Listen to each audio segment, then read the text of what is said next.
Carol is 63. Most Saturday mornings, she's on her knees in the dirt. There's a community garden near her house. She pulls weeds without a second thought.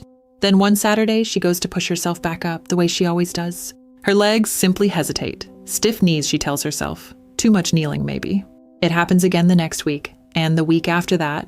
That hesitation, the half-second pause before your legs obey you, it tells you something.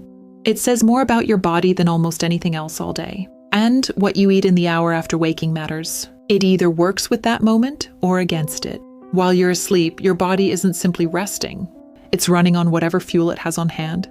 For a lot of people past 60, that fuel sometimes includes muscle, mostly from the legs since that's where your largest muscle groups live. This isn't rare. It isn't something that only happens to people already unwell. There's a name for it, sarcopenia, the gradual loss of muscle and strength that speeds up after 60. Picture a furnace turning its own flame down. A little more every few years. Nobody ever touches the dial.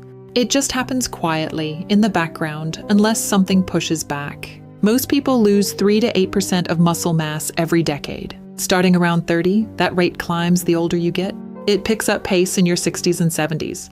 It doesn't announce itself, it happens quietly. There's no fever, no single dramatic moment. It shows up as legs that feel heavier when you stand up, a stumble off a curb you've stepped down 1,000 times, a half-second hesitation before your knees agree to straighten. Maybe your physician has already mentioned a circulation issue, or a diagnosed muscle condition, worth raising at your next appointment, especially before changing much about your morning. For most people, though, this is just quiet biology in the background. And here's the encouraging part, the part Cleveland Clinic is clear about. This kind of muscle loss can slow down. Sometimes it can even partly rebuild, once you understand what's driving it. Carol didn't know any of that yet. She just knew her knees were negotiating with her, and she didn't like it one bit. It's a frustrating realization, but understanding the why is the first step toward reclaiming your strength. After 7 or 8 hours without eating, your body leans on fuel. Muscle is one of the places it pulls from. When nothing else is close at hand. That's not some emergency, it's just a normal morning. It's simply how the body manages an overnight fast. The same way it always has. But it does mean something. Your first meal isn't just breakfast in the casual sense. It's the signal telling your body to stop drawing down on muscle and to start rebuilding it instead. That signal works better with the right protein behind it. Not just any protein and not just any amount. What it's traveling alongside turns out to matter too. Carol's old breakfast had been coffee, plus whatever was left over from last night, eaten standing at the counter on her way out. It hadn't occurred to her this might be part of the problem. Maybe you've scooped the yolk into the sink and eaten only the white. There's something worth knowing first. Researchers at the University of Illinois ran a small experiment, led by Nicholas Bird. This was a key part of the study. They gave a group of men 18 grams of protein. Right after a workout, this is when the body needs it most, either from whole eggs or from egg whites alone. Then they tracked what happened inside the muscle. Over the next several hours, the whole egg group built new muscle protein 40% faster, even though both groups ate the same amount of protein. This result was a game changer. In the next segment, we'll explain the why behind these findings, the concept of the food matrix, and the secret on your keyring. The difference came down to something called the food matrix. Think of it like a key. It only turns the lock while still attached to its crowded keyring. Pull the key off alone and it still fits, but somehow it turns less smoothly. The fat and other nutrients riding alongside that protein matter. They help your body actually use it. Instead of letting some of it pass through unused, part of what's happening involves an amino acid called leucine. Think of leucine as a foreman walking onto a job site. He waves the crew back to work. Leucine behaves almost like a switch. It tells your muscles it's time to rebuild. Rather than keep breaking down, eggs happen to be a rich source of it, along with vitamin D, vitamin B12, and choline, all packed into the yolk people are tempted to toss. So eating the whole egg, yolk included, matters, especially within about an hour of waking. It's not just a matter of taste. It's giving your legs a clearer signal, right when they're most ready to receive it. If eggs aren't your thing, Greek yogurt does something similar, just slower and steadier. This is the benefit of Greek yogurt.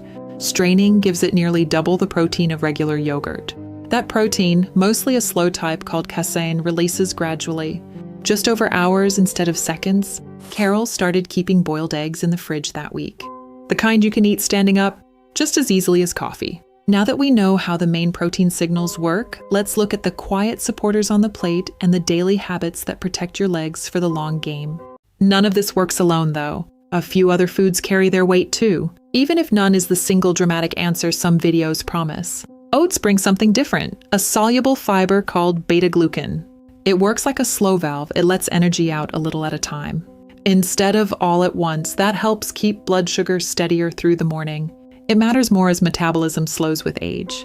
A banana adds potassium. This is important. A mineral involved in how muscles contract and relax, along with vitamin B6, which supports nerve signals, the kind behind coordination and balance.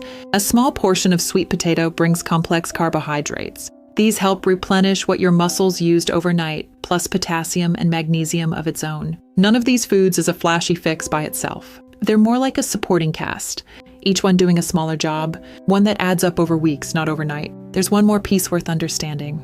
It's less about any single morning, more about the bigger picture, across months. Fatty fish like salmon, mackerel, and sardines carry omega-3 fats. Picture a fire department showing up before the smoke alarm even beeps. That's roughly what these fats do for the low-grade inflammation that creeps up with age. The American Heart Association recommends fish at least twice a week. That is a very reasonable target to aim for, even if it's nowhere near your breakfast plate most mornings. Carol added salmon to her grocery list on Thursdays, the night before her garden mornings. Vitamin D plays a related, slightly more complicated role. Research following thousands of older adults keeps finding a connection. That includes the English longitudinal study of aging, low vitamin D, weaker muscle strength. What's less settled is whether a supplement alone reliably prevents falls. Some studies found a real benefit.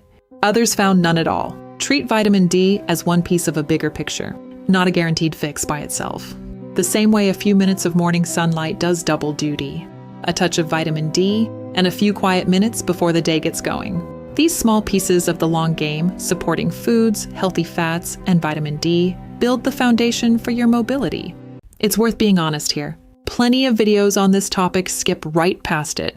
Eating the right breakfast gives your body raw material, but raw material isn't the same as a signal to use it. Research on protein supplements in older adults keeps finding something. Extra protein alone, without movement, often isn't enough. The body needs a reason to rebuild, and movement usually provides that reason. That doesn't mean breakfast doesn't matter. It means breakfast and movement work as a pair, not as substitutes for each other. You don't need a gym membership for this to count. All of that pairs well with your morning protein. Standing up from a chair without using your hands, walking to the end of the driveway and back, holding a countertop while lifting one foot off the floor. Carol's version turned out to be the garden itself. Once she started kneeling and rising on purpose, a few extra times instead of avoiding it. A couple of smaller things matter too, mostly because they protect the legs you're rebuilding. Standing up too fast after lying down can leave you lightheaded, simply because your blood pressure needs a second to catch up with gravity. Sitting on the edge of the bed for a breath helps. Rotating your ankles before putting weight on them helps too. It gives circulation a head start before you ask your legs to do anything serious. It's a small habit and it costs nothing, but it's the kind of thing that prevents a fall, instead of just treating what comes after one. None of this means lost strength is permanent, and none of it means overhauling your whole morning overnight. Most of the time, it comes down to something smaller. Making sure that first meal actually has something useful in it, instead of skipping it or rushing past it with nothing but coffee. Of course, none of this replaces an actual conversation with your physician, especially if you're already managing diabetes or kidney concerns. They know your history in a way no video could, and they can help you fit any of this into your routine. Carol still kneels in the dirt every Saturday morning. A few weeks in, pushing herself back up changed. It stopped feeling like a negotiation and started feeling like something her legs just do, the way it used to. Something small to think about over your next breakfast. Take care, and I'll see you in the next one.